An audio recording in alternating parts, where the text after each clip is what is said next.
And now, the top five. Top 5 worst contracts in the NBA. This was all sparked by a Bill Simmons column that came out this week, and I agreed to disagree with some of the points, so at least my list is a little different from his. But I want to get your number 5 to start us off here. My number 5, I have a couple guys on here who, honestly, this is how you know they're bad contracts, when you don't know where they're playing. and frankly, don't know if they're even in the league anymore. But, my number 5 is Ben Gordon. It's Charlotte? 2 years, $25.6 million. Oof. Plays for, the ultimate cellar dweller in Charlotte. And he really hasn't played well since he got this huge contract in Detroit. Mm-hmm. I don't understand the Joe Dumars contracts whatsoever. My number 5, speaking of broken down big men, goes to Andrew Bogut. And Bogut was a player, when he was drafted, was considered to be a safe pick. He was never going to be a superstar, but he was going to be a good, solid big man who'd give you 16 and 10 every single night. And frankly, that's what he's become. Unfortunately, like many other 7-footers, he's breaking down. And he's at the point where I think he's 2 years away from no longer being able to play the game anymore. And right now, Golden State, who are trying to build a contending team, are on the hook for $27 million for the next 2 years to Andrew Bogut. So he's my number 5. Yeah. Real shame with Bogut. I always liked him as a player. I liked him too, yeah. Great defensive presence, and he could score the basketball as well. You made the comment, it's always bad when you're not sure a guy's in the league anymore. Remember, I think Allen Houston was being paid by the Knicks until like 2010. Yeah, that was they were still paying him a couple years ago. They got rid of his contract. They got his contract off the books just in time to make a pitch to LeBron. Do you think somebody in the Knicks front office, when the amnesty clause was revealed to the teams, do you think someone in the Knicks front office had to ask, wait, are we still paying Allen Houston? Can we amnesty Allen Houston? Yeah, that's probably the first question. The guaranteed contracts in the NBA just makes for some nice comedy as far as who's getting paid what. Let's get to your number 4. My number 4 is, we mentioned him earlier, Carlos Boozer, 3 years, $47.1 million. It's just a ridiculous amount of money to be paying a guy who's not at the top of his game anymore, and hasn't been for a couple years now since he left Utah. Yeah. And I think it's just a direct it was that backlash of moves after LeBron made his decision in 2010. Teams got desperate, and they had all this cap money, and they were like, what are we going to do? Oh, let's sign the second best thing. And that's what happened with David Lee with Golden State and Carlos Boozer to Chicago. And some of the other names that are going to be on this list. In fact, my top 3, and I was going to bring this up a little later on, the top 3 players on my list are all Summer of LeBron guys. And you're totally right. It was because if you remember, there were about 7. Everybody knew if they got LeBron, they would be the most important franchise in the NBA. And so, of course, everyone cleared out space to try to sign a free agent. And, of course, when he chose Miami, suddenly you had a lot of teams with a lot of cap room. But also, if you remember, there were also a lot of free agents available that offseason. LeBron wasn't the only one. And because teams felt that you needed 2 guys, because teams then had space for 2 max contracts, they tried to side guys, like we're going to mention in a little bit here, like Carlos Boozer, to try to lure LeBron there with him. As soon as the Chris Bosh rumors came around, it was, all right, we got to snatch up a secondary guy to team him up. If Miami hadn't gotten LeBron James, we'd be talking about Chris Bosh's contract, I think, in the very same way that we talk about Carlos Boozer's.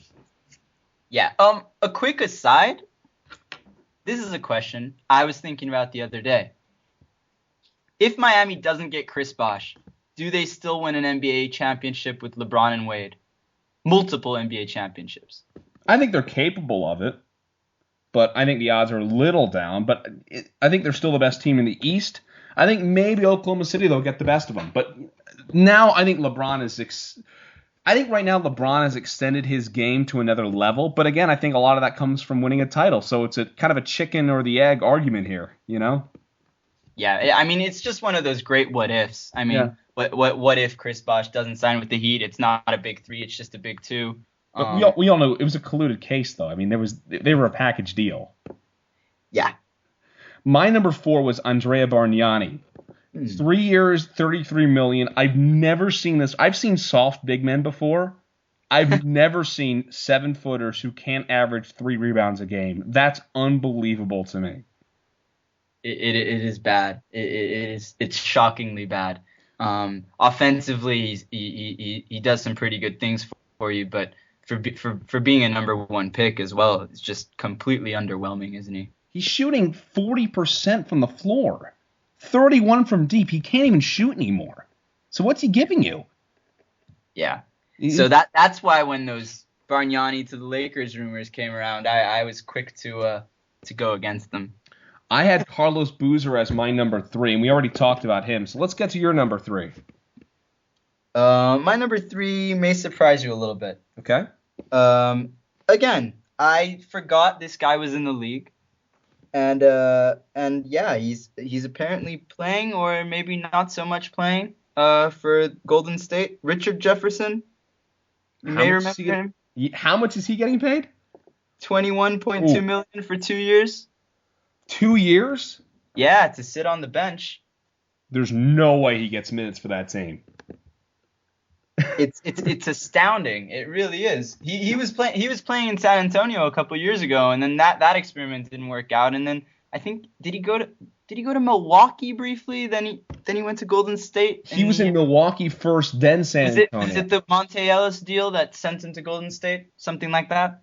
I don't know. I thought he was in Milwaukee first, then San Antonio. Then they signed him as a free agent or something. I don't even know. I mean, Richard Jefferson's been pretty irrelevant for a while now. He's old. He's actually in 32, but he's also had a couple of knee injuries and things like that. But he's averaging 3 points a game, and so they're on the hook for close to $50 million to Richard Jefferson and Andrew Bogut.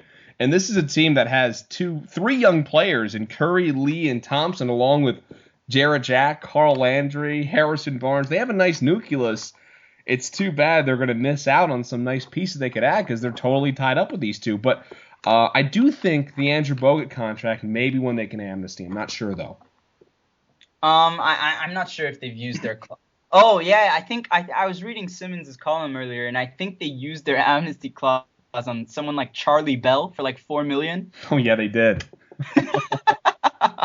So another pretty unsavvy move there. So many teams were just so short-sighted with that amnesty. It was a get out of jail free card.